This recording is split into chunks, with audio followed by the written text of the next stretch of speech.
In our last class, we had started off with this chapter, business services. I'll be quickly recapping it for you. अभी तक हम लोगों ने जितना पढ़ा था, they all were about the tangible goods, यानी कि the things which can be touched, which can be bought and sold when we are able to touch them.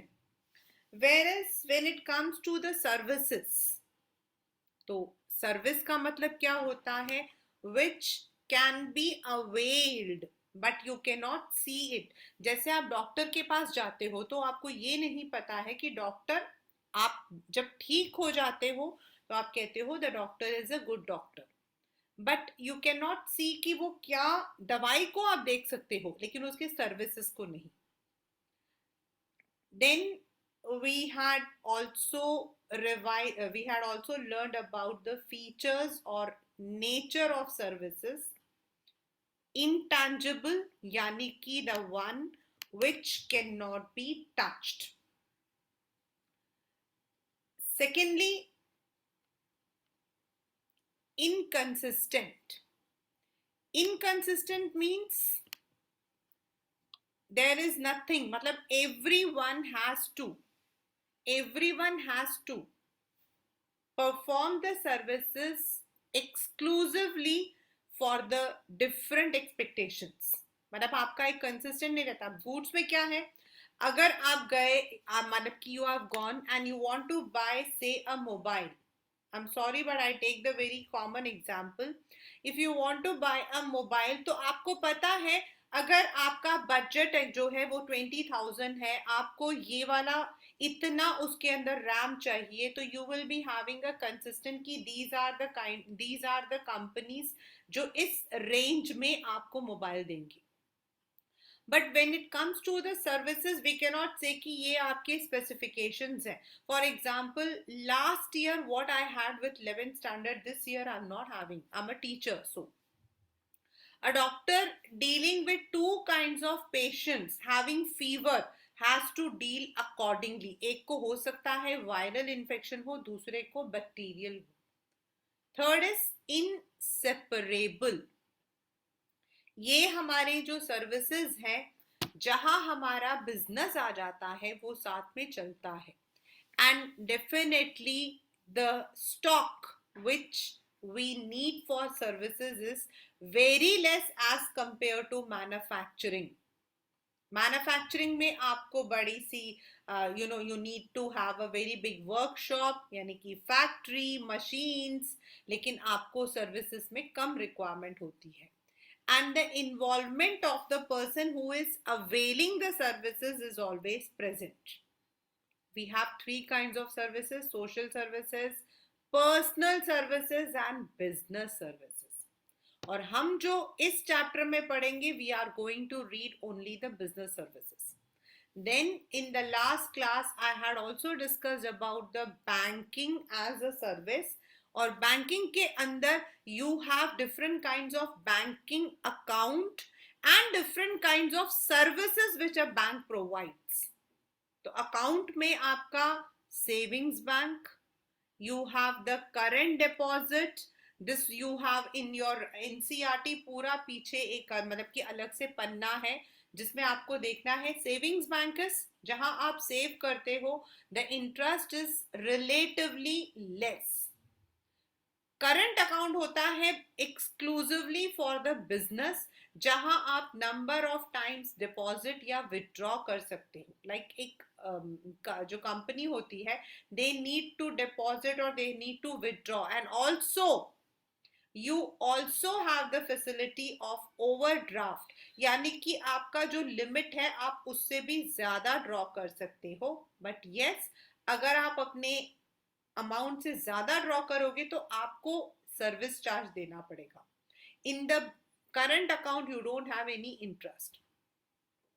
FD, fixed deposit, fixed amount for a fixed period. It is better than savings account and it is used by individuals as well as the business.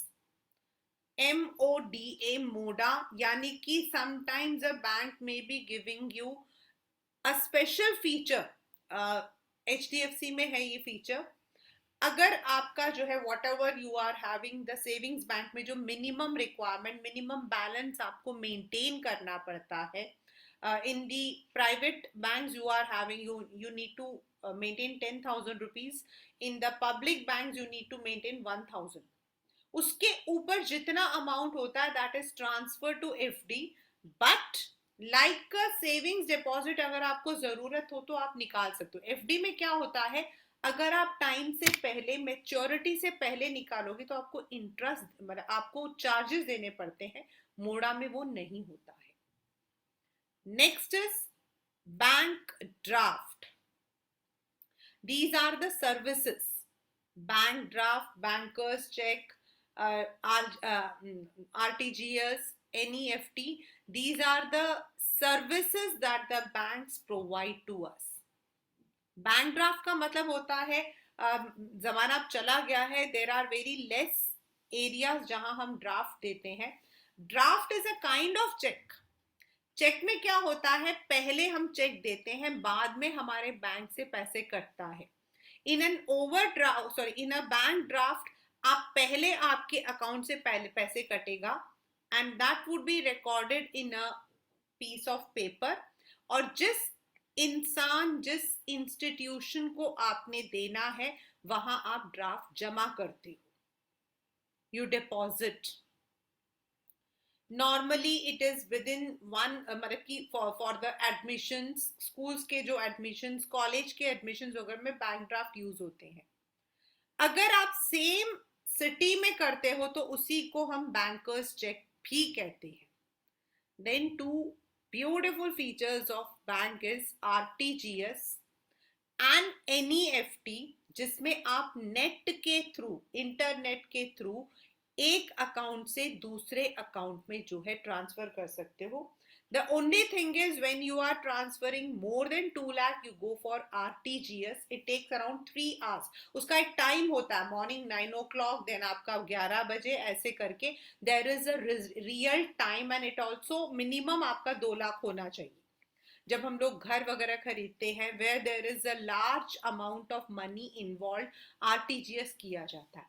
And NEFT किसी के लिए भी हो सकता है।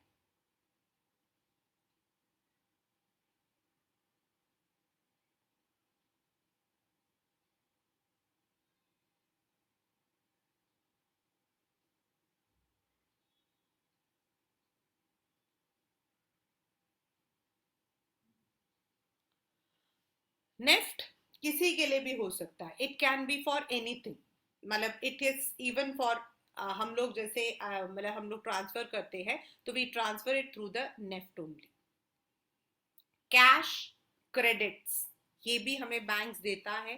Cash credit is a loan, pre approved loan, that depends on the current account हमारा कितना रहता है, उसके अगेंस्ट हमारी सिक्योरिटीज लाइक FD, इन सब के अगेंस्ट। अगर आप में से किसी के पास FD हो या फादर के पास हो तो उनसे देखना, उसमें लिखा हुआ आता है you have a pre approved loan करके। Bank overdraft, I have already told you कि करंट अकाउंट में यू हैव द फैसिलिटी कि आपको जो है अपने लिमिट के ऊपर यू कैन विदड्रॉ। अब अगर आपके बैंक में 1,000 रुपए है तो आप 1,000 से ज्यादा विदड्रॉ नहीं कर सकते हो, लेकिन करंट अकाउंट में आप कर सकते हो। देन आपका एक बहुत इंपॉर्टेंट आता है ई बैंकिंग, और ई बैंकिंग के you are having the different kind of questions. What is e banking, what are its benefits to the customers and to the and also to the banks। तो ई bank का मतलब होता है electronic bank, यानी कि जो अभी हमने ऊपर पढ़ा था नेफ्ट या फिर हमने RTGS पढ़ा था, they are all inside e banking. Plus you also have the facility of any time money, that is आपका ATM। और ATM में क्या होता है, you don't need to go and, पहले क्या होता था, हम लोग जब, मतलब कि मैं तो बहुत जाती थी, हमारे घर में मम्मा use to give the account handling to me. तो जो पैसा जमा करना होगा तो we have to go and stand in line. And if we had to withdraw, तो विदड्रॉयल के अभी तो we are having lots of way, like transfer हो जाता है, बैंक ट्रांसफर हो जाता है, चेक के थ्रू हो जाता है। तो तब क्या होता था, आपका एक मिनिमम अमाउंट होता था, अगर आप 100 रुपए 200 रुपए है तो you have to go to the bank. Cheque आपका 1000 से कम में आपको जो है you can not issue the cheque. तो आप जाते थे, तो एक आदमी बैठा हुआ, जो कैशियर बैठा होता था, देयर आर 2 कैशियर्स होते थे उसमें, एक जो देता है, दूसरा जो लेता है। तो पहले आप जाने के बाद आपने विड्रॉयल लिखा, आपको टोकन मिल जाएगा, and then sometimes it may be a long rush, 1 घंटा 2 घंटा 3 घंटा भी लग जाता था।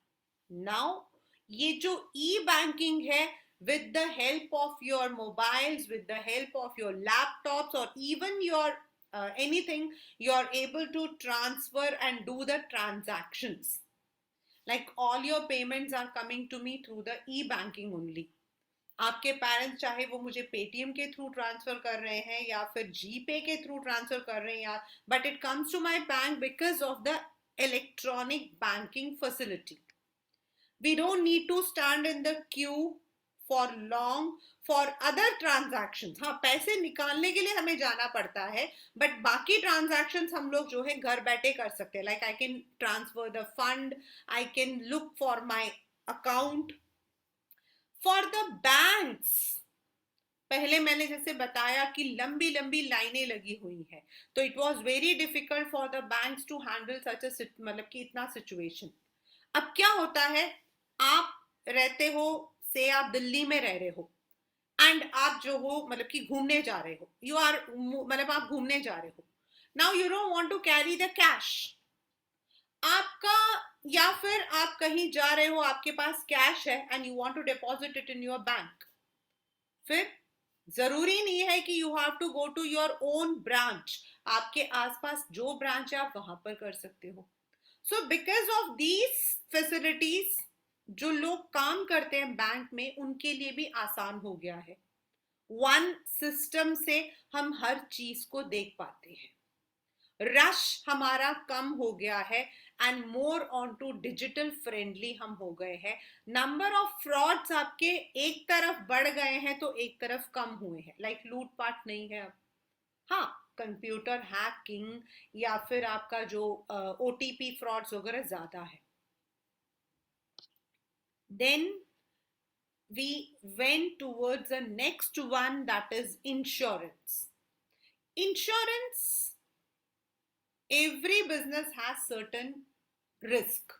हमने फर्स्ट चैप्टर में पढ़ा था, risk is an important factor of business.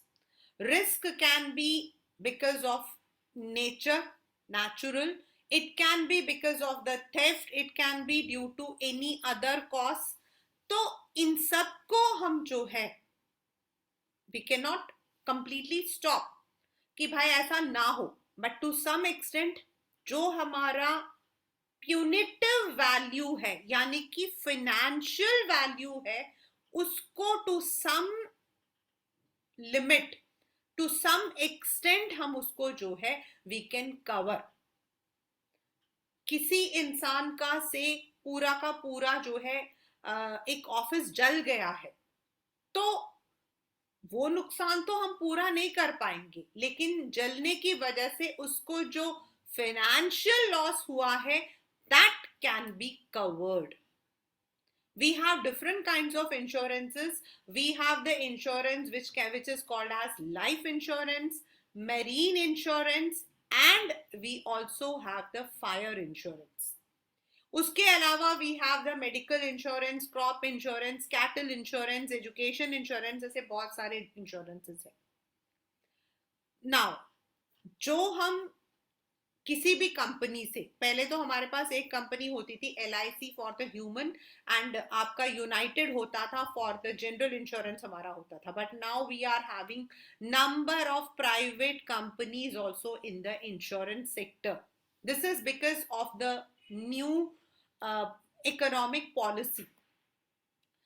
तो you need to pay it may be a small amount or it may be a large amount depending on आप कितने का आपने इंश्योरेंस करवाया है, किस एज में आपने करवाया है, एंड उस अगर आप प्रॉपर्टी के करवा रहे हो तो प्रॉपर्टी की वैल्यू क्या है, उसके अकॉर्डिंग आपका प्रीमियम जाता है.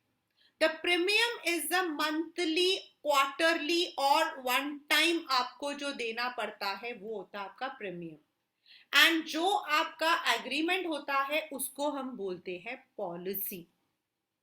Now it is a form of risk management, क्योंकि आप पोटेंशियल आने वाले टाइम में जो आपका फाइनेंशियल लॉस हो सकता है उसको आप कवर करने की कोशिश कर रहे हो. It is also a social device. क्यों? क्योंकि अब मैंने अगर मान लो कि if I have taken an insurance for me, how is that कि मैंने इंश्योरेंस दिया तो इंश्योरेंस वाला क्यों मुझे पैसा वापस करेगा? डेफिनेटली हम जैसे बड़े सारे लोग होते हैं जो एक पर्टिकुलर पॉलिसी को लेते हैं. And the insurance companies normally what they do is they take the money from us, they invest them at different areas. हम लोग जो आप में से I don't know how many of you have heard about actuarial science. तो there is a calculation which we do and उसके according जब भी, अब नेचुरल है कि एक साथ तो सब लोगों की डेथ नहीं होती है या एक साथ सबको नुकसान नहीं होता है, तो that payment is used. Next is it is मतलब कि a legitimate according to what we say, logic से हम करते हैं. अब आप लोगों का बहुत इंपॉर्टेंट आने वाला है, काइंडली बी वेरी अलर्ट. ये जो अब हम पढ़ने वाले हैं प्रिंसिपल्स ऑफ इंश्योरेंस, ये आपके पेपर में आता है. Identify and sometimes it even maybe write a short note. Very first is utmost good faith. अबर मी फिदे, अगर आपने यहां पर देखा हो तो आई हैव रिटन अबर मी फिदे, UBBERMAEFIDE. What is that अबर मी फिदे means? Please hear very alertly. Means both insurer and the insured should be honest in their dealings.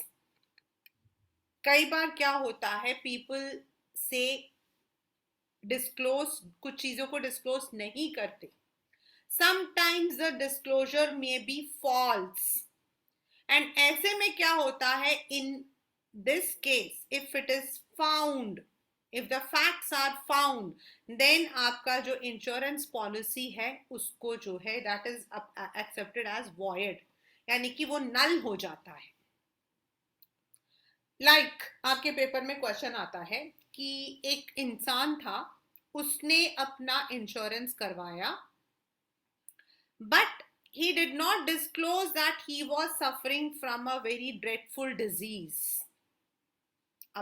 3 months के बाद उस इंसान की डेथ हो गई, तो क्या उसके जो फैमिली है he or she will get the benefit? तो no, because he had concealed, he had hidden the fact that he was already suffering from the disease. उसी तरीके से जब आप किसी गोदाम का, मतलब किसी भी बिजनेस एरिया का आप इंश्योरेंस करवा रहे हो and you are not disclosing things related to that, like आपने फायर इंश्योरेंस करवाया, पेपर में जो क्वेश्चंस आते हैं ये वो है, you had insured your property for against fire, but आपने ये नहीं बताया कि जो उसके अंदर सामान रखा है वो फायर के रिस्की है. आपने सिर्फ गोदाम का बताया, लेकिन आपने ये बात छुपा ली कि वहां जो सामान है उनमें आग लगने के ज्यादा चांसेस होते हैं. So when you have hidden this and when it is found, then the insurance will be accepted as null, यानी कि वो मतलब बेकार हो जाता. Second is insurable interest. Means just natural है कि if you are getting insurance, तो जिस चीज का सब्जेक्ट मैटर जिसका आप कर रहे हो, चाहे वो घर है, शिप है, मशीन है, या फिर आपकी कोई मतलब कि फ्रेंड है, उसका मतलब कि you should have some interest, यानी कि उस चीज के खराब होने से आपका कुछ फाइनेंशियल लॉस होना चाहिए. It is the pecuniary interest of the insured in them. मतलब आपको जो है उस, अगर मान लो कि हमने, हमारे एक फ्रेंड है, जो पेपर में क्वेश्चन आया है again, your friend had taken a loan from you. आपके दोस्त ने आपसे लोन लिया था और लोन के लिए उसने अपनी प्रॉपर्टी गिरवी रख दी. He or she mortgaged his or her property with you. ठीक है. अब whether you can get the insurance of the property, question यही है, क्या आप उस प्रॉपर्टी का इंश्योरेंस करवा सकते हो? तो यस, क्योंकि जब तक आपका दोस्त वो पैसा लेकर आपसे वो कागज नहीं लेकर जाता, तब तक आपका जो पैसा है वो ब्लॉक्ड है.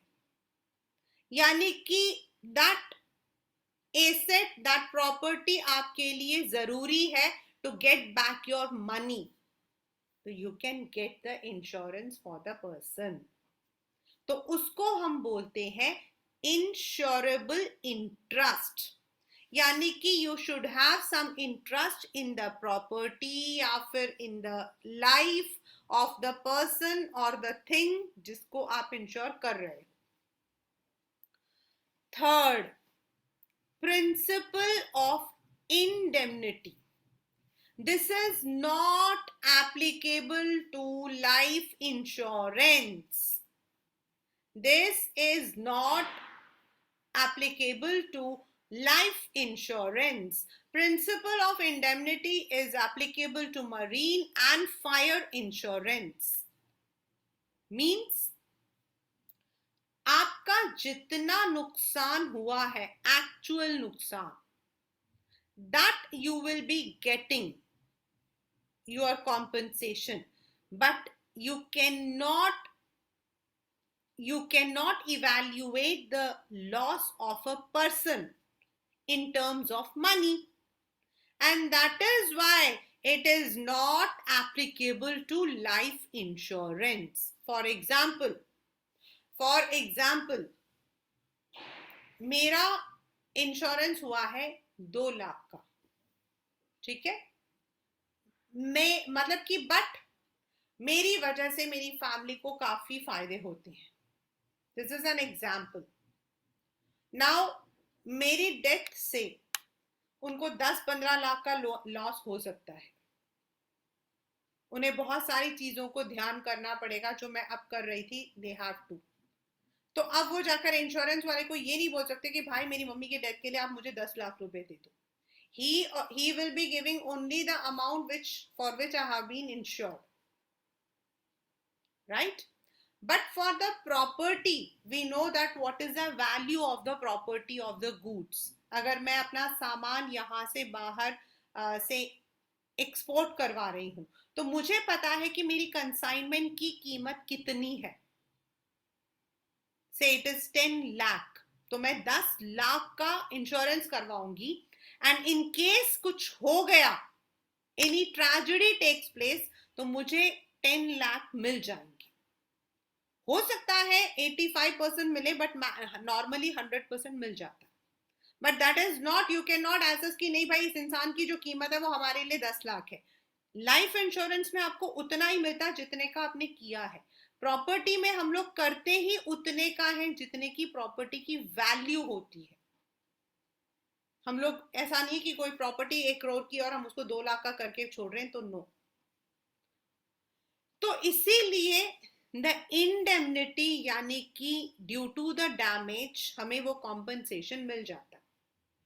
लाइक अगर गाड़ी, ये पेपर में क्वेश्चन आया है कि गाड़ी है, एक्सीडेंट हो गया एंड गाड़ी की कीमत 10 लाख थी, तो इंश्योरेंस कंपनी नॉर्मली क्या करती है, it will come to the site of the accident, it will take a picture, it will analyse, उसमें कई चीजें होती हैं जैसे कि आपका जो है वेरिएबल्स होते हैं, जैसे प्लास्टिक्स वगैरह होते हैं उनको वो लोग नहीं करते हैं, but normally what they do is, अगर 10 लाख का हमने कर रखा तो we get around 7 to 8 lakh, मतलब उस वक्त जितना नुकसान हुआ है, मान लो नुकसान हमें 5 लाख का हुआ तो हमें 5 लाख मिल जाता है, अगर 5 लाख का नुकसान होता है हमें 5 लाख मिल जाता है, but it is not in case of life insurance. That is why we call life, the principles of indemnity does not apply to life insurance. The next is doctrine of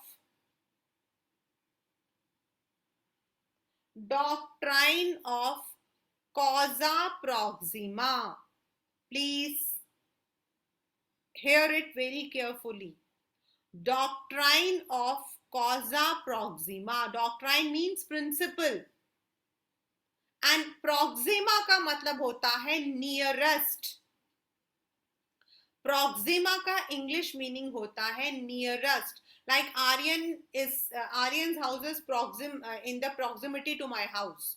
तो proximity मतलब पास में. तो doctrine of causa proxima का मतलब होता है whatever loss the person has got, whatever loss the person has got, the cause of the loss should be nearest written in the policy. जो आपके पॉलिसी में लिखा हुआ है वो कॉज आपका होना चाहिए. लाइक आपने जो है फायर इंश्योरेंस लिया है, आपने फायर इंश्योरेंस लिया है अपने गोदाम का, और नियरेस्ट आपका क्या है, फायर. और फायर किस वजह से, if it is you have covered, अपने पॉलिसी में आपने कवर कर रखा है ड्यू टू शॉर्ट सर्किट, लेकिन आपके मतलब कि उस गोदाम के अंदर बादल गिरने से फायर हो गया, तो यू मे नॉट बी. तो the loss when there are 2 more causes, तो जो डायरेक्ट है, जो कॉन्सिक्वेंस है, उसी को हम लेते हैं, कंसिडर करते हैं, which is stated in the policy. Doctrine of subrogation. Subrogation का मतलब है, अभी मैंने आपको एक एग्जांपल दिया कि एक आपने जो है you have taken the insurance of a car, ठीक है. अब कार उस इंसान का था, किसी इंसान का था, उसने कार की पॉलिसी ली, एक्सीडेंट हो गया और कार जो है वो एकदम पिचक गया, उसका अंजर पंजर सब अलग हो गया, राइट. नाउ वो जो अंजर पंजर अलग हो गया है, अब हम उसको रीमॉडल नहीं कर सकते और हमें इंश्योरेंस से क्लेम भी लेना है. तो उस इंसान ने क्लेम डाल दिया, से उस गाड़ी की कीमत 10 लाख की थी, उसने 5 लाख का इंश्योरेंस करवा रखा था, उसको 5 लाख रुपए इंश्योरेंस कंपनी से मिल गए.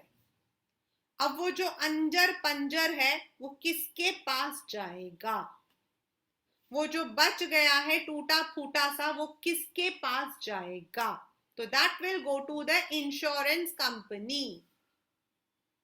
You can not take the मतलब कि क्रेडिट एंड डेबिट बोथ. आपने इंश्योरेंस कंपनी से पैसा भी ले लिया, वो अंजर पंजर भी लेकर आपने उसको रीमॉडलिंग भी कर दिया, वो नहीं कर सकते हो. हालांकि many people do this, but normally the doctrine of subrogation जो है वो यही कहता है that you should not take the damaged property after you have taken the what you say insurance. अभी recently I'll tell you this one.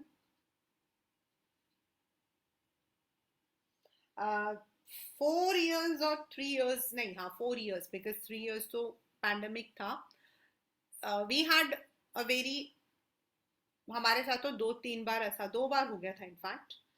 तो अभी recently what happened is when I was in the institute only and what happened is कि हम लोगों ने अपनी Scorpio park कर रखी थी इंदिरापुरम के अंदर. We had gone for taking dinner and it was like कि उस दिन शायद मेरी डॉटर की तबीयत खराब थी एंड वी वर लेट. तो हम लोग इंडिया हैबिटेट सेंटर की तरफ से वी वर मूविंग.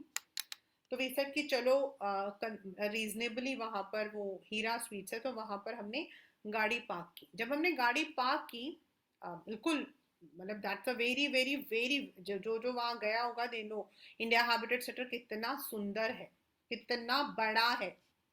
तो बाहर बड़ी सारी गाड़ियां थी तो जो मतलब कि पार्कर था उसने कहा कि अंदर गाड़ियां रखने की जगह नहीं है तो आप यहाँ पे रख दो. एंड बिल्कुल जहां हमने गाड़ी रखी है उसके एकदम ऊपर ही लाइट भी थी मतलब वो बड़े वाला. एंड बिल्कुल ऐसे बिल्कुल सामने आमने जहाँ ये सामने हीरा स्वीट्स और ये मैं हम मतलब हमारी गाड़ी रखी हुई थी. गाड़ी के अंदर it was 10th of some day. ये मुझे याद है क्योंकि मेरे पास मेरे स्टूडेंट्स के बहुत सारी फीस पड़ी थी और मैंने अपना बैग अपनी गाड़ी में रख दिया था. नॉर्मली मैं ऐसा ही करती हूँ. And my husband's laptop was there, my daughter's laptop was there, उसके उसका सामान वगैरह रखा हुआ था.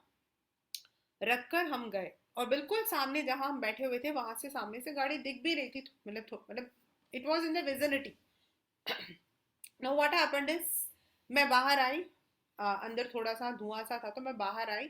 मेरी सिस्टर का कॉल आ गया था तो I was just speaking to her and मैंने मतलब वहीं पे गाड़ी के पास खड़े होकर मैं बात की. फिर हम अंदर गए, फिर खाना खाने में लग गए. फिर खाना खाने में भी हम लोगों को ज़्यादा टाइम नहीं लगा, 15-20 मिनट लगा.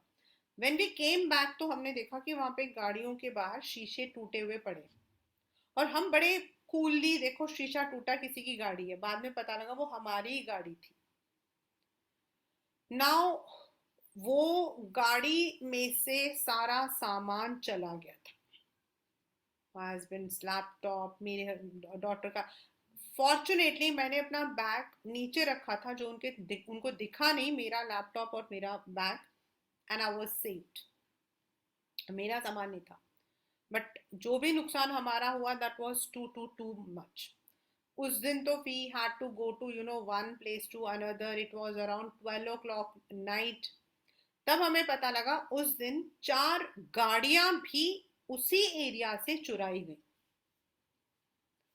Now you can say that we were fortunate. The next day somebody called us and they told us कि आपकी मतलब पुलिस स्टेशन से कॉल आया दैट आपकी डॉटर के जो I cards and Aadhaar card है वो मयूर विहार के पास मिले हैं. And we could trace out and we got उसका पूरा का पूरा बैग सब कुछ मिल गया. My husband's laptop we did not get but we got to know that 3 vehicles had been stolen on that day. और उसमें से एक हमारे जान पहचान का निकला और उन्होंने तो विजय सेल्स के बाहर खड़ा कर रखा था जहां से वो गाड़ी चुराई गई. नाउ व्हाट हैपेंड इज वो इंसान और जो दूसरा इंसान था उसने हमें दूसरा इंसान था उसने हमें बताया एंड ही टोल्ड अस. उसने अपने उसमें जीपीएस लगा रखा था and he had found his vehicle abandoned near Noida. पूरी हमारे पास उसकी क्लिपिंग थी प्रॉपर. एंड उसने इंश्योरेंस कंपनी से लॉस्ट प्रॉपर्टी को जो है ले लिया, मतलब उसके लिए इंश्योरेंस भी ले लिया. And he did not say that, उसने बताया नहीं इंश्योरेंस कंपनी को that he had put the GPS. और जब गाड़ी मिल गई ना उसने उसको मीरठ में जाकर बेचकर उसका भी पैसा ले लिया. तो people do this doctrine of subrogation को तोड़ते हैं. But according to the law if you are found then definitely आपको जो इंश्योरेंस पैसा मिला है वो भी चला जाता है एंड पेनाल्टी भी लग जाती है. But many times people do this. Next is contribution. This contribution में आपके उसमें एग्जाम में you will be having a numerical. In the contribution you will be having a numerical जो मैं आपको बाद में करवाऊंगी. कभी कभी क्या होता है अ पर्सन अ बिजनेस में take insurance policies from two different companies, and that is called as double insurance.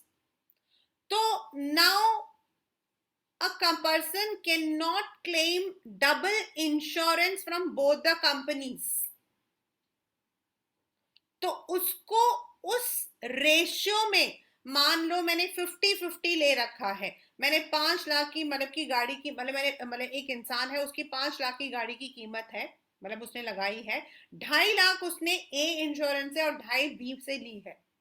तो in case of any loss, अगर मान लो उसको 4 लाख का लॉस हुआ है तो उसने 2.5 ले रखा था, तो उसको 2 लाख रुपए मिलेंगे. ऐसा नहीं है कि उसे दोनों कंपनी से 4 लाख मिल जाएंगे. And this is a numerical question in your chapter. Last but not the least is mitigation. Yani every person, every business has to take appropriate measures to minimize the loss or danger. ऐसा नहीं है आग लग रही है, लगने दो भाई, इंश्योरेंस कंपनी हमें दे देगी, ऐसा नहीं करना चाहिए. You should try to mitigate the loss further. जितना हो गया है ठीक है, लेकिन अगर लग रहा है तो आपको उसे बुझाने में या फिर उसको कम करने में you should do it. आपको ये समझकर, ये बैठकर नहीं करना चाहिए कि okay it is okay, insurance से तो हमें पैसा मिल ही जाएगा, अब जो लॉस हो रहा होने तो नहीं करना चाहिए. That is called as mitigation.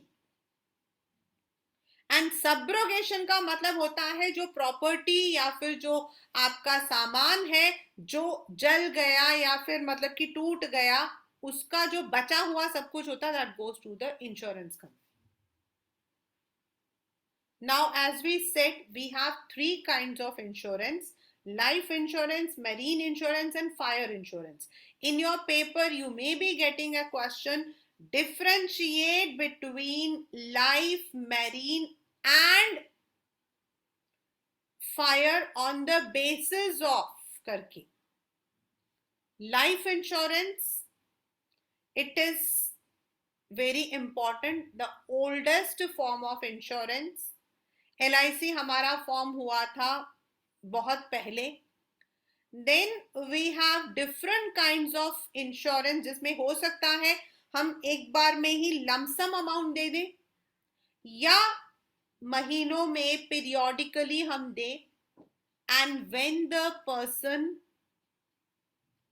Is dead, then उसका जो अब वो जो डेड है उसको तो कुछ नहीं मिलेगा, लेकिन उसका जो कित या किन है, यानी कि द पर्सन जिसको नॉमिनेट किया गया है उस इंसान को मिलता है. Which is one of the oldest, and I think it is in a way to secure your future. Of late life insurance has also become, ये पेपर का क्वेश्चन है, life insurance has also become a part of wealth management. पहले आपका life insurance का मतलब ही होता था anybody who is dead, उसके बाद उसकी फैमिली के लिए देखभाल. लेकिन आज life insurance is a part of business, industries and all the मतलब की फर्म्स. पहले इंश्योरेंस, लाइफ इंश्योरेंस होता था किसी फैमिली में, बट टुडे इवन द मतलब की जो कंपनीज होती हैं, they take the insurance of their employees. एक फिल्म में हीरो काम कर रहा है, उस हीरो का इंश्योरेंस करता है डायरेक्टर. क्वेश्चंस है of the paper, not my own. Even the director takes the insurance of his set. तो सेट में अगर उसके साथ में कोई काम कर रहा है, उसके मतलब कि उनके लिए भी वो इंश्योरेंस ले सकता है. सो मतलब कि now the same thing, utmost good faith, दोनों तरफ the company who is getting the insurance done, उन्हें भी इंश्योरेंस के सारे क्लॉजेस बताने चाहिए. कई बार क्या होता है, इंश्योरेंस कंपनीज खा जाती है. आज से बहुत साल पहले ऐसा होता था कि जब टीवी में इंश्योरेंस का एड होता था तो वो ऐसे बोलता था लाइफ इंश्योरेंस है, बस हो गया। उसका वो जो लाला लाला बोला था वो क्या था, कोई नहीं जानता था। अब हम लोग हैं, 25 पेज, हम कहते हैं नहीं हम नहीं पढ़ रहे, चलो साइन साइन कर दो।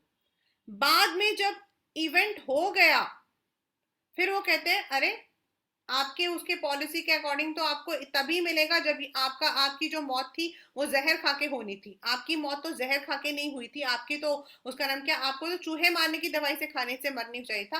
आपकी मौत तो उसका नाम क्या है, घर वाली उससे हुआ है। ऐसे बेफिजूल के होते थे, and many a times people would be ड्यूप्ड।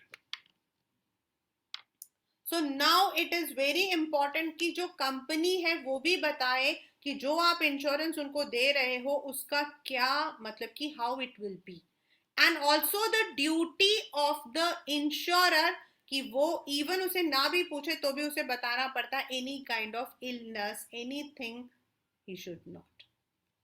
Second, insurable interest, यानी कि जिस इंसान का आप कर रहे हो, और यही पेपर में सबसे ज्यादा आता है क्वेश्चन, सबसे ज्यादा क्वेश्चन यही आता है आपका, इंश्योरेबल इंटरेस्ट। इंश्योरेबल इंटरेस्ट का मतलब होता है हस्बैंड का वाइफ में, वाइफ का हस्बैंड में, पेरेंट्स का बच्चों में, बच्चों का पेरेंट्स में, मालिक का अपने एम्प्लॉइज में, डायरेक्टर का अपने फिल्म के सेट में काम करने वालों में। यानी कि उनकी डेथ से कंपनी को कोई फाइनेंशियल लॉस हो सकता है तो हम इंश्योरेंस लेते हैं। अब इसमें एक क्वेश्चन बहुत फेमस आता है, एक हस्बैंड एंड वाइफ थे, हस्बैंड ने वाइफ के नाम पर इंश्योरेंस पॉलिसी ली थी, बाद में उनका डिवोर्स हो गया। आफ्टर ईयर्स जब वाइफ की डेथ हुई तो क्या इंश्योरेंस मतलब कि इज इट एप्लीकेबल?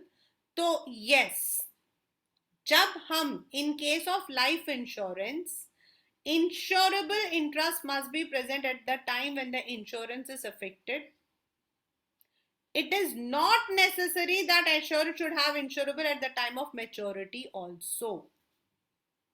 जरूरी नहीं है जब हम ले रहे हैं तब होना चाहिए, तो बाद में मिल सकता है हमें क्योंकि प्रीमियम तो हमने भरा। Life insurance is not a contract of indemnity. Indemnity मैंने आपको समझाया था, मीन्स द एक्चुअल लॉस। आप किसी इंसान की कीमत नहीं लगा सकते हो, सामान की तो कीमत होती है, गाड़ी कितने की है, आपका बंगला कितने का है, आपकी प्रॉपर्टी कितने की है, आपका वेयर हाउस कितने का है, यू हैव अ मतलब कि उसका एक प्राइस लिस्ट होता है, but it is not for the human. We have, ये सिर्फ आपके एग्जाम्पल्स हैं given in NCERT, so I have taken it, it will not be there in the paper. आपके पेपर के अंदर है insurance, life insurance, fire insurance, marine insurance and postal services, बस। मतलब इससे पहले जो हम पढ़ चुके हैं बैंकिंग वो अलग, यू डोंट हैव दिस, ये जो वेयर हाउस वाला मैंने कर रखा है ये सब कुछ आपका नहीं आने वाला, टेलीकॉम सर्विसेज तक ही आएगा आपकी। Now in the life insurance we also have whole life, यानी कि जो आपका अमाउंट है मेच्योरिटी पे वो सिर्फ डेथ पे ही मिलता है। दूसरा आपका होता है, मान लो एक इंसान ने अपना इंश्योरेंस करवाया 30 साल में, ठीक है, अब उसकी डेथ 35 साल में हो गई तो उसकी फैमिली को पैसा मिल जाएगा।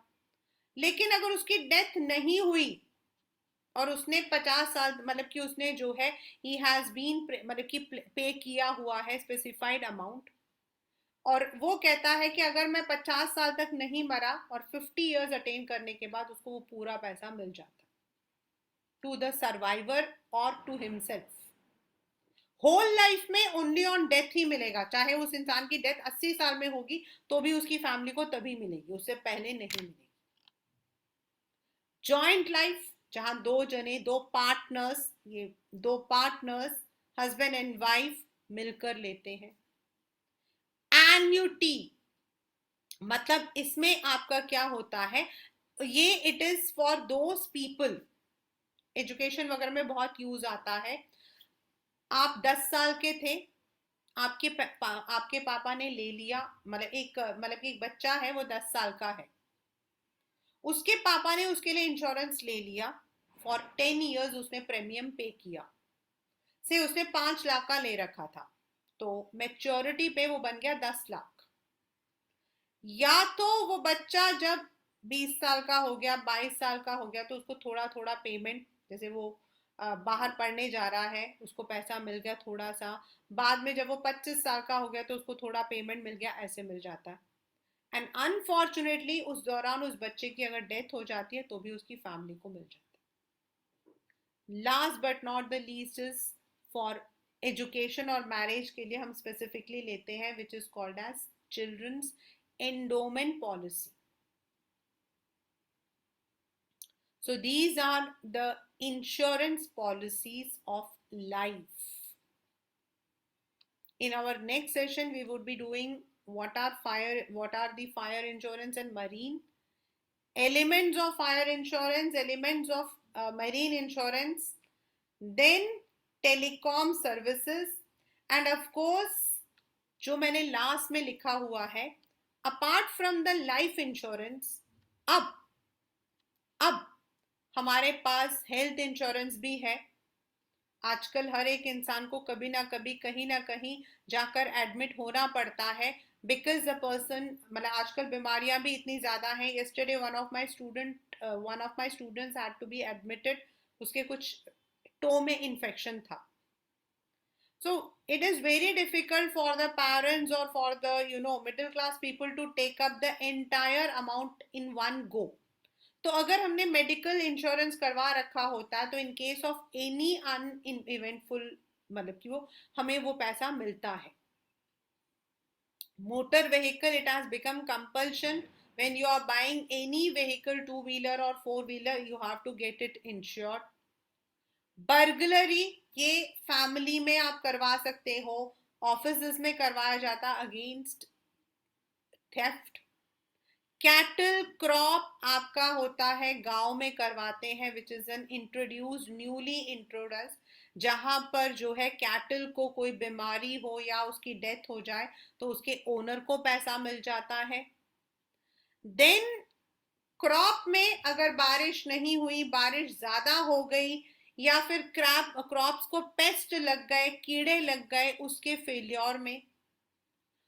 स्पोर्ट्स इंश्योरेंस सिर्फ आपके लर्नर को मिलता, प्रोफेशनल को नहीं मिलता, वो प्रोफेशनल वाला फिर वो LIC लेता, वो लाइफ इंश्योरेंस लेता है।